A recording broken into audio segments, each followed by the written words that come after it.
El liberalismo y sus engaños. Kwame Ture, 1969. Siempre que uno escribe sobre un problema en los Estados Unidos, especialmente uno relacionado a su atmósfera racial, el foco del abordaje es la gente negra, que es o extremista, o irresponsable, o ideológicamente ingenua. Lo que planteamos hacer aquí es hablar de la sociedad blanca y del segmento liberal de la sociedad blanca en particular, porque queremos demostrar los engaños del liberalismo, es decir, los engaños del pensamiento político de los liberales. Cada vez que escriben artículos, cada vez que se pronuncian en discursos políticos, o cada vez que producen análisis sobre una situación, los liberales suponen que ciertas personas, ya sea la izquierda o la derecha, los ricos o los pobres, los blancos o los negros, están generando polarización. La realidad es que son las condiciones actuales las que generan polarización y que ciertas personas tienen la habilidad de actuar como catalizadores para acelerar esa polarización. Por ejemplo, Rap Brown o Huey Newton pueden ser un catalizador para acelerar la polarización de los negros contra los blancos en Estados Unidos, pero las condiciones ya están ahí. Pie de página 1 y 2. Rap Brown fue el quinto presidente del Comité Coordinador Estudiantil No Violento en la década de 1960. Era conocido por su frase, «La violencia es tan americana como la tarta de cereza». 2. Huey Newton fue cofundador del Partido Pantera Negra de Autodefensa, un partido político revolucionario, marxista-leninista, iniciado en Oakland, California. George Wallace puede acelerar la polarización de los blancos contra los negros en Estados Unidos, pero, una vez más, las condiciones ya están ahí. Pie de página 3. George Wallace fue el 45 gobernador de Alabama y durante sus 4 mandatos se opuso a la desegregación y apoyó las políticas de Jim Crow. Era conocido por su frase, «segregación ahora, segregación mañana, segregación para siempre». Mucha gente quiere saber por qué, de todo el segmento blanco de la sociedad, queremos criticar a los liberales. Tenemos que criticarlos porque representan el enlace entre ambos grupos, entre el oprimido y el opresor. El liberal trata de convertirse en un árbitro, pero es incapaz de resolver los problemas. Le promete al opresor que puede mantener a los oprimidos bajo control, que evitará que se conviertan en ilegales. En este caso, ilegal significa violento. Al mismo tiempo, le promete a los oprimidos que será capaz de aliviar su sufrimiento, a su debido tiempo. Históricamente, por supuesto, sabemos que esto es imposible y nuestra época no escapará a la historia. La cuestión más inquietante para el liberal es la de la violencia. La reacción inicial del liberal ante la violencia es intentar convencer al oprimido de que la violencia es una táctica incorrecta, que la violencia no funcionará, que la violencia nunca consigue nada. Los europeos tomaron América mediante la violencia, y mediante la violencia establecieron el país más poderoso del mundo. A través de la violencia se mantiene el país más poderoso del mundo. Es absolutamente absurdo que se diga que la violencia nunca logra nada. Hoy en día, el poder lo define la cantidad de violencia que uno puede ejercer contra su enemigo. Así es como se decide cuán poderoso es un país.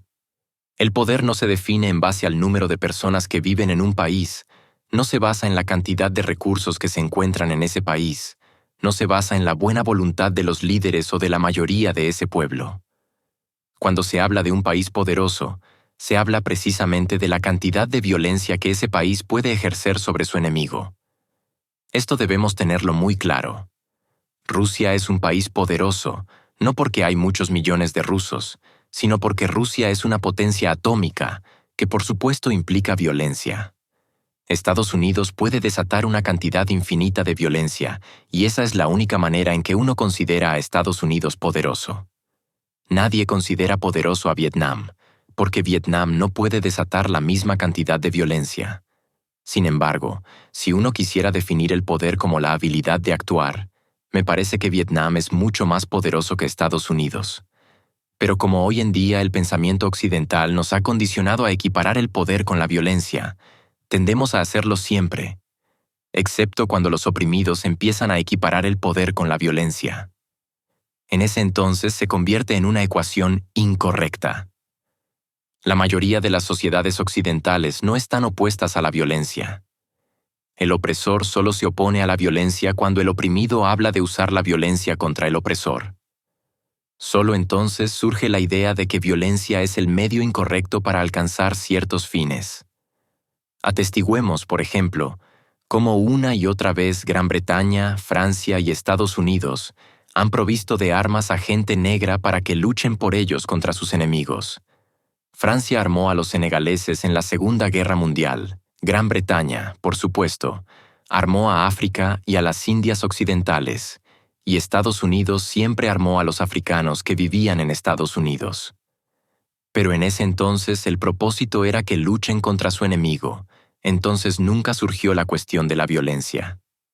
El único momento en que Estados Unidos o Inglaterra o Francia se preocupan por la cuestión de la violencia es cuando la gente a la que armaron para matar a sus enemigos toma esas armas en contra de ellos. Otro ejemplo. Prácticamente todos los países de Occidente están dando armas a Nigeria o a Biafra. No les importa distribuir armas a esas personas siempre que las usen para matarse entre ellos, pero nunca les darán armas para matar a un hombre blanco o para luchar contra un país blanco. La forma en la que el opresor trata de impedir que los oprimidos utilicen la violencia como medio para alcanzar la liberación es mediante el planteamiento de cuestiones éticas o morales sobre la violencia. Quiero afirmar aquí enfáticamente que la violencia en cualquier sociedad no es ni moral ni ética. No está bien ni mal. Es simplemente una cuestión de quién tiene el poder de legalizar la violencia. No se trata de si está bien o mal matar. Se sigue matando. Permítanme dar un ejemplo. Si yo estuviera en Vietnam, si matara a 30 personas amarillas señaladas por los americanos blancos como mi enemigo, me darían una medalla. Sería declarado un héroe. Habría matado al enemigo de Estados Unidos. Pero el enemigo de Estados Unidos no es mi enemigo. Si matara a 30 policías blancos en Washington, D.C., los que han estado asesinando a mi gente y que son mi enemigo, me darían la silla eléctrica. Es simplemente una cuestión de quién tiene el poder de legalizar la violencia. En Vietnam nuestra violencia está legalizada por la América Blanca. En Washington, D.C., mi violencia no está legalizada, porque los africanos que viven en Washington, D.C., no tienen el poder de legalizar su violencia. Utilicé este ejemplo solo para señalar que el opresor nunca emite un juicio ético o moral sobre la violencia, excepto cuando el oprimido toma armas contra el opresor. Para el opresor, la violencia es simplemente lo más conveniente. ¿No es violento que un niño se vaya a dormir con hambre en el país más rico del mundo? Yo creo que eso es violento, pero ese tipo de violencia está tan institucionalizada que se convierte en parte de nuestra forma de vida. No solo aceptamos la pobreza, sino que incluso la consideramos normal. Y eso también se debe a que el opresor hace que su violencia forme parte del funcionamiento normal de la sociedad. Entonces la violencia de los oprimidos es considerada disruptiva. Es disruptiva para las clases dominantes de cierta sociedad.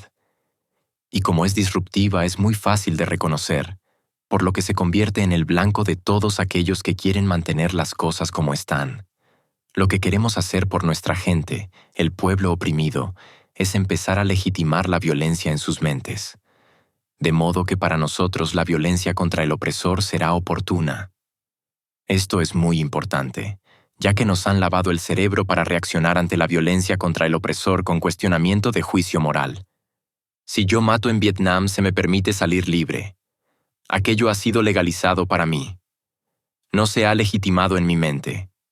Se me exige legitimarlo en mi propia mente. Pero a pesar de que es legal, yo jamás lo legitimaré en mi propia mente.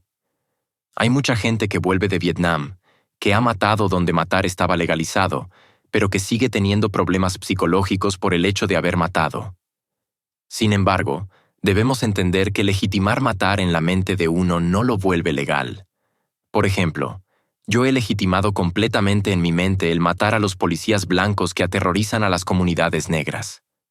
Sin embargo, si me encuentran matando a un policía blanco, iré a la cárcel, pues todavía no tengo el poder de legalizar el matar en este contexto. Los oprimidos tenemos que empezar a legitimar ese tipo de violencia en la mente de nuestro pueblo, aunque sea ilegal en este momento, y tenemos que seguir esforzándonos cada vez que podamos para lograr ese fin. Dicho esto, yo creo que el mayor problema del liberal blanco en Estados Unidos y quizás de los liberales alrededor del mundo es que su tarea principal es evitar la confrontación, frenar los conflictos. No reparar los agravios, sino evitar la confrontación. Y esto debe estar claro, debe quedar muy, muy claro en todas nuestras mentes. Porque una vez que vemos cuál es la tarea principal del liberal, entonces podemos ver la necesidad de no perder el tiempo con él. Su función principal es evitar la confrontación, porque el liberal asume a priori que una confrontación no va a resolver el problema. Esto, por supuesto, es una suposición incorrecta. Lo sabemos. No hace falta que perdamos el tiempo en demostrar que esta suposición de los liberales es claramente ridícula. Creo que la historia ha demostrado que la confrontación, en muchos casos, ha resuelto bastantes problemas. Miren la Revolución Rusa, la Revolución Cubana, la Revolución China. En muchos casos, evitar la confrontación significa realmente prolongar el sufrimiento. El liberal está tan preocupado por evitar la confrontación que normalmente termina defendiendo y reclamando la ley y el orden del opresor. La confrontación perturbaría el buen funcionamiento de la sociedad, por lo que la política del liberal le lleva a una posición en la que se encuentra políticamente alineado con el opresor en lugar de con los oprimidos. La razón por la que el liberal busca evitar la confrontación, y ese es el segundo engaño del liberalismo, es que su papel, independientemente de lo que diga, es realmente mantener el statu quo, en lugar de cambiarlo. Disfruta de la estabilidad económica del statu quo, y por tanto, luchar por el cambio implica arriesgar su estabilidad económica. Lo que el liberal está diciendo realmente es que espera conseguir la justicia y la estabilidad económica para todos a través de la reforma, que de alguna manera la sociedad podrá seguir expandiéndose sin redistribuir la riqueza. Esto nos lleva al tercer engaño del liberal. El liberal tiene miedo de alienar a quien sea, y por eso es incapaz de presentar una alternativa clara. Fíjense en la pasada campaña presidencial en Estados Unidos entre Nixon, Wallace y Humphrey. Nixon y Humphrey, como se consideran a sí mismos como alguna estirpe de liberal, no ofrecieron ninguna alternativa. Pero Wallace sí ofreció alternativas claras. Porque Wallace no tenía miedo de alienar, no tenía miedo de señalar quién había causado errores en el pasado y quién debía ser castigado. Los liberales tienen miedo de alienar a quien sea en la sociedad.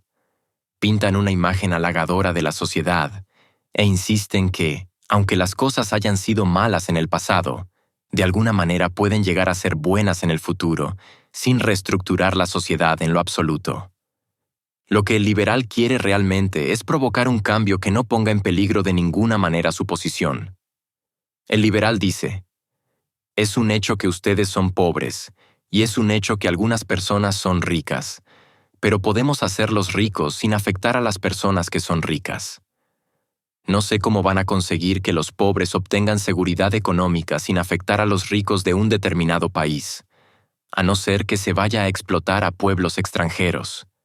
Creo que si siguiéramos la lógica del liberal hasta su conclusión, encontraríamos que todo lo que podemos obtener de ella es que para que una sociedad sea equitativa, debemos empezar a explotar a otros pueblos. En cuarto lugar, no creo que los liberales entiendan la diferencia entre influencia y poder, y los liberales se confunden buscando influencia en lugar de poder. Sin embargo, los conservadores de la derecha, o los fascistas, entienden el poder y se mueven para consolidar el poder, mientras que el liberal presiona para obtener influencia. Examinemos el periodo anterior a la legislación sobre derechos civiles en Estados Unidos. Hubo una coalición del movimiento obrero, el movimiento estudiantil y la Iglesia para la aprobación de cierta legislación sobre derechos civiles.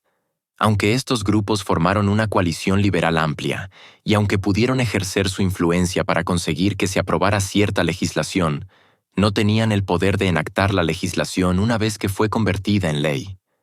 Después de conseguir que se aprobaran ciertas leyes, tuvieron que pedir a la misma gente contra la que luchaban que enforzaran las leyes que se rehusaban a implementar. Los liberales luchan por la influencia para declarar un cambio, no por el poder para enactarlo. Si uno quiere realmente cambiar la sociedad, uno no lucha para influenciar un cambio y luego relega su implementación a algún otro. Si los liberales son personas serias, deben luchar por el poder y no por la influencia. Estos engaños están presentes en su política porque el liberal es parte del opresor. Disfruta del statu quo. Aunque él mismo no oprima activamente a otras personas, disfruta de los frutos de esa opresión. Y trata de afirmar retóricamente que está disgustado con el sistema tal y como está. Aunque el liberal es parte del opresor, es el segmento más impotente dentro de ese grupo. Por lo tanto, cuando se asoma a discutir el cambio, siempre encara al oprimido y no al opresor. No busca influir al opresor, sino al oprimido. Le dice al oprimido, una y otra vez: no necesitan armas, están yendo demasiado rápido, son demasiado radicales, son demasiado extremistas. Nunca le dice al opresor: son demasiado extremistas en su trato con los oprimidos, porque no tiene poder entre los opresores, por más que forme parte de ese grupo. Pero posee influencia o por lo menos tiene más poder que los oprimidos. Entonces aprovecha de este poder amonestando, condenando o, desde luego, tratando de dirigir y liderar los movimientos de los oprimidos. Para evitar que los oprimidos descubran sus engaños, el liberal habla de humanismo. Habla de libertad individual, de relaciones individuales. No se puede hablar de idealismo humano en una sociedad dirigida por fascistas. Si uno quiere una sociedad que sea realmente humanista, tiene que asegurarse de que el ente político, el Estado político, sea uno que permita el humanismo. Y así, si uno quiere realmente un Estado en el que el idealismo humano sea una realidad, tiene que ser capaz de controlar el Estado político. Lo que tiene que hacer el liberal es luchar por el poder, apuntar a la toma del Estado político. Y entonces, una vez que el liberal haya hecho esto, podrá asegurar el tipo de idealismo humano en la sociedad del que siempre habla. Por las razones establecidas anteriormente, porque el liberal es incapaz de llevar a cabo el idealismo humano que predica, lo que suele ocurrir es que los oprimidos a los que se ha estado dirigiendo acaban por disgustarse totalmente con el liberal y empiezan a pensar que el liberal ha sido enviado a los oprimidos para descarrilar su lucha, para sembrar confusión y facilitar el dominio del opresor. Así que, le guste o no al liberal, encuentra que los oprimidos lo agrupan con el opresor, lo que sin duda es correcto. La confrontación final, cuando se lleve a cabo, incluirá, por supuesto, al liberal del lado del opresor. Por lo tanto, si el oprimido quiere realmente un cambio revolucionario, no tiene más remedio que deshacerse de esos liberales en su rango.